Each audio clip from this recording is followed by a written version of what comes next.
But it's always better to have higher than lower. Yes. Of course. Better interest rates. Yes. Question.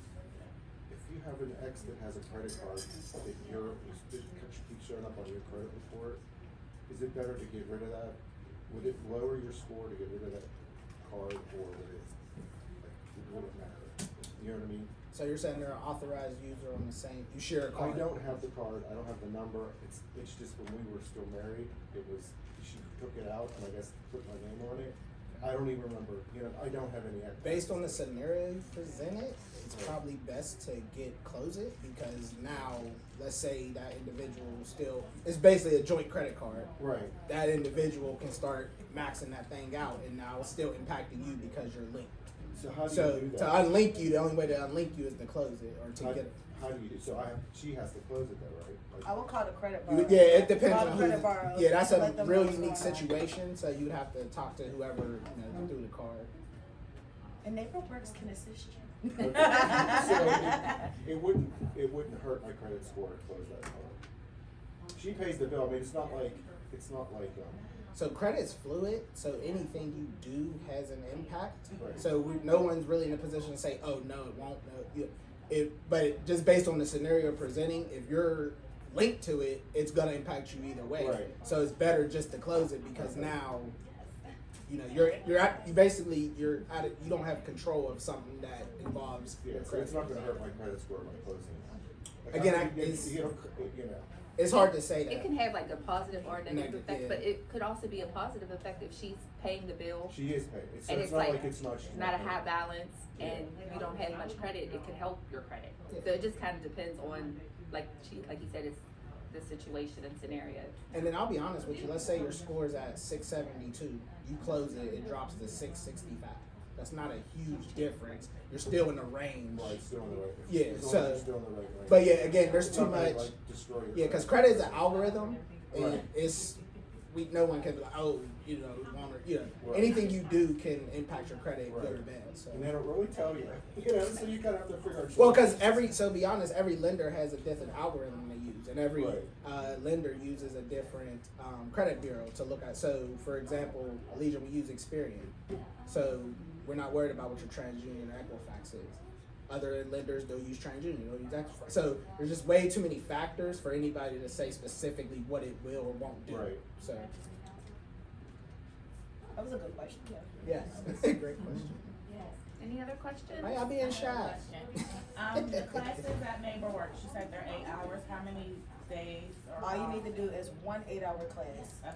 We have one coming up January the 20th, and then we'll have another one coming up. Can you tell us a little bit more about the one on the 20th? Yeah, actually, you'll be there. Special on this. But yes, so we do have a home buying education on January the 20th. It'll be at the Forest Hills Library. It starts at 8 a.m. and it has a duration till 4 p.m. But like I said, usually we don't close out that long. But give or take. You said the Forest Hills Library? The Forest Hills Library, and if you would like, I will also send you all the link, because you have to sign up through Eventbrite. Yes, so I'll make sure that anyone who's interested on coming to the home buying education, please do so. And invest into yourselves, you know what I mean? Even being here right now is an investment into yourself. Time is money, and you are taking the time right now to get yourself educated. Kudos to all of you all. Yes, too. 100%. Okay. What, I know they were saying that when people have like a 2-income household or make so much money, what about people such as myself who do not work but is on disability and only have a 1-income household? So I have a couple clients that are retired, single, and are looking for homes. So you can still get approved for a mortgage. Depending on your income, your budget for your home might be lower than what you expect, but if you have enough funds to offset that, you can do that. But you don't have to have a 2-person in. Okay. I mean, ideally that's like, the American dream and the white picket fence, but we're in reality here. Right, Like, right, and okay. that's not it for everybody. Okay. But there's like no limitations, and that's why we do hold these, like Leah said, because we want you to be informed. There's no limitations to what you can achieve. Once you set your mind to doing something, just go get it. Okay. All gas, no brakes. Right. And then if I can piggyback off that, so when I mentioned organizations that help with closing costs, so I always like to use myself as a testimony. I bought my house right in Duquesne, and I didn't have closing cost money sitting in my savings account. Okay. So there's an organization called Catapult Pittsburgh, Greater Pittsburgh. I had everything else. I was good to go. I just needed some money to go bring to the closing. I reached out to their online, submitted everything. My closing was probably the middle of the month. Went through the formalities. 2 weeks later, I had $5,000 to bring to my closing. None of that was my money, and I don't have to pay it back. Okay. So there's a few other resources, but I always like to shout them out because that changed. And what's my it life. called again? Catapult Greater Pittsburgh. They're on Facebook, Google them. They're very popular, and they work with you even if you don't live in the city limits of Pittsburgh, because some organizations have restrictions on who they can help. To my knowledge, they don't have any restrictions. So it's always good to be able to talk to great realtors who know a lot of the resources that exist out there, because everyone's situation is unique. So if you don't have a lot of income coming in, that's a great resource to have, because now, you go through their formalities, you'll be able to get closing cost assistance to no cost to you, and you won't have to pay it back. Okay. And again, sorry, no, most of those programs some of those programs, not most, but a lot of those programs do require, the home buyer certification course, so make sure you guys follow up with Tamiah. Which was interesting. I didn't have to do that, because I had already. Well, I think before, things were different. Yeah, like some things were different. Right. That's why I'm caveat. I don't know how it is Yeah. now. That was a few years ago. And, So. and some don't, Yeah. but when I bought my home, I didn't have to put any money down. Like, I was a single mom, 2 kids. I had to pay $500 closing costs, and that was it. But when I bought my home for $60,000, and it was move-in ready. Like, you're not going to find a home for $60,000 Just move-in ready. right now. So it's just like, things change, markets change. So that's why it's just best to make sure, you're prepared, your credit's right, you have some savings. Even if you do get the down payment closing costs, maybe you can use that money that you save to furnish your house. You know what I mean? Just, but that's this. You are taking the first step by being here. So, And I would like to add, to keep in mind wherever you live, they may have additional funds as well. I know that Wilkinsburg has funds, Penn Hills has funds. Like, just do your research and your due diligence on wherever you want to live, because they might have grants just for you moving into that community. Okay. And honestly, I'll be completely transparent with you guys. Yeah, I work for Allegiant, but outside of what I do for Allegiant, I'm actually someone who helps people get the resources to them. I'm huge in networking, so I intentionally go out and find resources to come to spaces like this and share it. So you can find me on, one, you'll get my business card before we leave, but two, you can find me on Facebook, Financial Literacy with TC. That's literally where I put a lot of our information. And then also on YouTube, me and Tamiah did a YouTube video in regards to not only today, but just talking about a lot of the information we gave. So Financial Literacy with TC, I'll keep repeating it because it's very simple for you to remember. Financial Literacy with TC, and I'm intentional about bringing you resources so that way it's easier for you. You don't gotta spend a lot of time Googling and trying to figure out who does what. I'm very intentional about giving you the resources. All you have to do is reach out. And I just wanted to say too, with the grants, I know I have somebody now. Like I said, sometimes working with the Neighbor Works, building up your credit and getting prepared, because sometimes you just want to be aware that sometimes if you kind of take your credit how it is in its lower state, you may need to depend on those grants. But then I have somebody that I'm working with right now, and it's limited of them a lot to where they can go. And now they're looking at the thing and say, you know what, maybe I should just take the time out, build up my credit, go work with Neighbor Works, and then I can get the house in the area that I want. So sometimes saying, okay, I'm in a rush. If you're really not in a rush, you might just say, okay, there's a grant helping me out, but sometimes it does limit you, how much house. And sometimes the area, like for instance, the city of Pittsburgh has their grant, but then the city of Pittsburgh, stuff's a little bit more expensive. So maybe you had 50,000 you would have been approved, but the grant gave you 100. Now you have 150, but 150 is kind of low in the city of Pittsburgh. Yes. So sometimes you might have to say, okay, maybe I should just take the time within that year to build up my credit and be able to have that 150 and go where I want to go. And then I'll get more house for the bang. Right. So stuff like that too. So just don't think just because the grant's out there, you can stop what you're doing. Still kind of build up that credit so you can get the house in the area you want to live in. I was doing the home buyers program for like 2 years before I even was ready to pull the trigger. It's really just based on due diligence and how much you put yourself out there and ask questions. And every lender doesn't work with every grant. There's certain type of grants and stuff where lenders don't do. So you want to make sure you do your research and find out what you want. That's why you get a good lender and talk to your lender, tell your story, what you want, what you're looking for. And then that lender can link you up with that real estate agent, so they can link you up with the best lender that's going to help you. And you will get lenders who are honest, like Tyler, who will tell you, hey, I can't help you, but this person can. Okay. So you want to just make That's sure. exactly how I say it. Yeah. I'm big on not wasting nobody's time. I want you to, like I said, I'm an advocate for our people being homeowners. So I'm not about to waste your time if I know I can't help you based on your situation. And I'll throw out institutions I know can help you. First National, Dollar. Like, for me, it's not about us getting the credit. It's about giving you the best opportunity to be able to purchase the home you need based on your circumstances. So. And then I have a question for Tyler and Tamiah, because I go back and forth with this. But I think the first step should be, because when you usually go with a lender, it's usually a hard pull sometimes, most of the time. But when you go with Neighbor Works, it's a soft pull. My thoughts would be to go with Neighborhood Works first to find out whether or not you can if you're even ready for that pre-approval. And then go with that lender, because once you get that hard pull with that lender, you have up to there's different days, time frames, 120 days or something like that, 90 days, to have it where that's good for. Then you have to get your credit pulled again. And a lot of people go straight to the lender sometimes, not understanding that. So my suggestion, and again, y'all can, confirm with this, but my suggestion would go with like a Neighbor Works if you're not sure where you're at, so they can do that soft pull and it won't affect your credit as bad. I'll just be blunt. I agree. I recommend that to my clients. I always tell them to talk to Tamiah first, just because you don't want all those hits on your report, and then it gives you a better idea of where you're at. And don't trust the credit scores on Credit Karma. Yes. Because as a lender, before you go, as a lender, before I even do the application with you, I want to know if you have an idea of where your credit score is at anyway. So it's basically me asking you, when's the last time you checked your credit score? Where do you think you're at? Because if you tell me 4 something, I'm like, we shouldn't. Granted, I can't, compliance-wise, I can't stop you, say, hey, no, I can't take your loan out. But the transparent side of me is going to say, you sure you want to, listen to how I'm saying it. You sure you want to? So, you know what I mean? So, if I'm being completely, legally, I can't be like, no.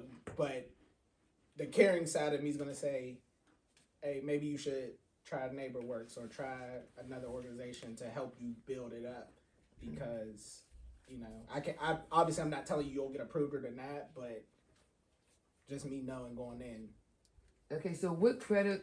Okay, so I know you said don't use Credit Karma, because I've noticed that I go on and check, and it's different. I get different averages. So I'm like, okay, well, which one is the true one? So here's the thing: you shouldn't be fixated on a number. Right. You want to be fixated on a range.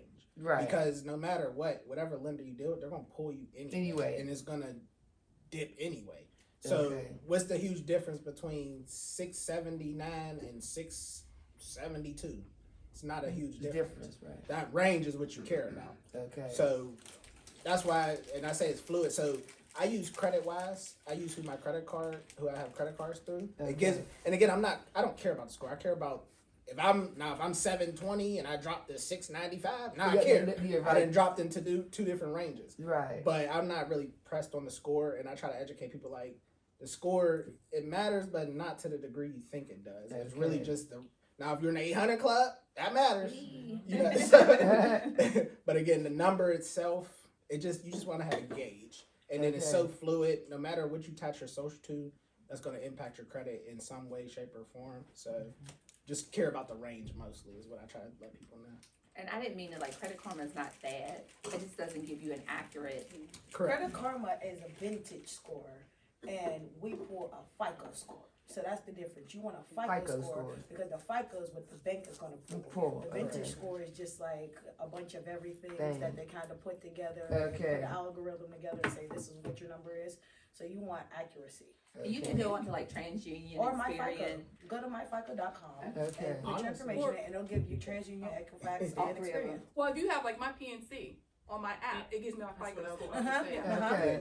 Navy Federal. Yeah, see? See? Your I'm FICO score is your true score. Okay, so FICO score is your true score. Yes. Okay, It's the closest. that's what I wanted to know. What was the true score? Yeah. So that's under FICO. Okay. Yeah. And then also, something I've implemented probably 5-6 years now. First of the month or first of every year, I go to annualcreditreport.com And and that's pull a the free free. score that you can pull. Because a lot of times when you're in this process, you actually want to be attacking what's on your credit report, collections, stuff that you thought you settled. Like you want to be trying to actually get some things removed or dispute some inquiries because a lot of that can impact your score going up. And if you, so yeah, you're worried about the number, but what's actually showing on your report? Hey, I owe Verizon $1,000. Hey, if I do a dispute letter and settle up, or and can y'all get that off my credit report? Those are some of the things you want to start seeing what's actually impacting your credit score. And not only And you said you could get that list from where? Annualcreditreport.com. And I encourage It's you. free. It's free. You get all three, and you actually see everything. Because like he said, you might not like Verizon you might have had them years ago. You know what I mean? Mhm. Stuff you probably forgot about and changed and didn't pay like $50. You know what I mean? Just Right. little things. And then something might be about to fall off. You won't know if you ain't look, and then you go pay it. You could have just saved your money. Right. So yeah. Any other questions? I also want you to be cautious of the professional that you're dealing with as well, because not every professional specializes in what you may need. So if you're dealing with a realtor, not every agent is an HOA agent or a commercial agent. If you want a commercial property, you go to commercial agent. If you want an HOA or a condo, you go to HOA and condo person. If you want single family residential, you go with someone who's single family residential, because they specialize in this. They say the jack of all trades specializes in none. Really and truly, because you're so busy trying to do everything that you Right. never specified on one thing. So just keep that food for thought. Any more good stuff? I got another one for the realtors. It used to be that the seller would pay the fee, and now with all the laws changing, is that still the case? Or fee? the realtor fee? Oh, yeah, You that know how has. that law that everybody's talking about? Yeah, that the buyer's commissions now they have to pay themselves. So now we all here in Pennsylvania have to pay the buyer's fee also? Is that a part of the closing costs now? or It's no? still talked about, but it's not exactly confirmed yet. Yeah, we're still Okay. talking about it here, but it's not confirmed yet. Okay. Yeah, but I still see that. Like I think we had talked about, me and Michael work together. Actually, we work for Davis Consulting Solutions. So if you another tag real quick, if you still feel like maybe that you're not making enough money and you're looking for a new job, Michael and I we work for Davis Consulting Solutions, and we partner with UPMC, and we can help find you a job, at least get you that interview. Okay, so that's something too. You can talk to me at the vendor table. But with Michael, we were talking. I know, I plugged that in there real quick. That's really good to tie that into what we do. That's awesome. But yeah, so I see that coming too. Even so, there's still that seller's assist. So even if, I'm in a seminar. even if the I'm in a seminar. I'll come back. All right. So even with that seller's assist, I see that when we see it going where even if the buyer, like if the seller's gonna want their home sold and that buyer can't afford the commission, there's a seller's assist, and then they can request the seller, pay for that commission piece. So that's in there as well. And that seller assist is already there as well. So that's another little tag. If there's some cost that you feel you can't come up with, and your lender usually talks to you about that, and they would suggest maybe that seller's assist to help you with. And that's making a comeback. So That's why that relationship piece is so key, because you get into, I'm sure you've all dealt with a bank or a credit union at some point. If they're not, this is my personal opinion, if they're not personable and they're not, really giving you a lot to go with as far as who they are and what they want to help you with, pay attention to that. Because how many of you actually have a relationship with the institution you bank with right now? Like, and I mean like a real relationship. Like when you walk in, they be like, "Hey, what up, Michael? What up, Tara?" Do you get any of that? No. Okay. Okay. Cause I don't frequent the bank. I just do everything And- online or yeah. through the ATM. So I don't, cause my bank is downtown. Which is Pittsburgh. nothing wrong with that, but So- then when it comes to buy a mortgage or a car, you actually need to go into a bank, so therefore that relationship can work in your favor. So just something to think about when we're talking about the lenders you work with. Not everybody's going to be transparent with you. Not everybody's going to give, some people just might see you as a commission. And you have to really keep your eyes and ears open to, is that the type of customer service you're getting, or, so. And then just a little string, just another tidbit too. Another way, the reason why to go with Tamiah is because too, with lenders, when they're averaging out what you can pay, with your monthly pay, they're not considering all your other bills. Where Neighbor Works is considering all that. So you might say, oh, you know what, I can afford this. Because they'll give you your max kind of like, and you might can't afford your max if you're looking at your other debts. Right. Where Neighbor Works walks through all that and sees what you can afford. So that's another reason to get educated on those things. And documentation wise, they want at least 2 years. So if you have a part-time job and you only been there a year, it's not going to necessarily, most lenders won't necessarily consider that because they want 2 years of consistent work history. So everything's going to be contingent on what documentation you can prove. So if you get alimony or you get, what do you get for kids? Thank you. Those are things that you want to have documentation for, because if you want to consider that part of your income, you're going to need all your documentation in line, bank statements, like all that stuff. So.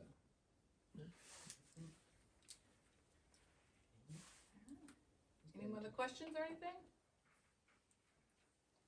Well, at the end here, when we're going to go over to the tables, and then you can have just some more discussion, grab some informational stuff and little giveaways, and then I'm sorry. I just wanted to say I'm gonna get on the computer and see who the top 3 winners were for the Kahoot, and then I have a gift card for you. So just don't rush out of here. Yeah. That's what I'm saying. And then also too, please fill out the surveys too, questionnaires, so we can just know how this workshop went. And then also too, at my table I do have some folders, and in those folders that I give you, it's a copy of the contracts and the paperwork, the steps that you'll need, the paperwork that you'll be seeing whenever you do start to purchase. So you can have that. And then we're going to give out another gift card, and this is with Tammy, her question. Great. So, some of you weren't here at the beginning, but those that were here, do you guys remember why I said I got into real estate? To help people. No, but why to help people though? You what were a prompted single it? mother, and you really didn't have much knowledge. So you got into it, gained your knowledge, and now you want to feed it to us. Okay. All right, we got two. Okay, and then you open up and see if you want to switch with anybody. And then also take more food if you want to take food home. Please Please be careful traveling home.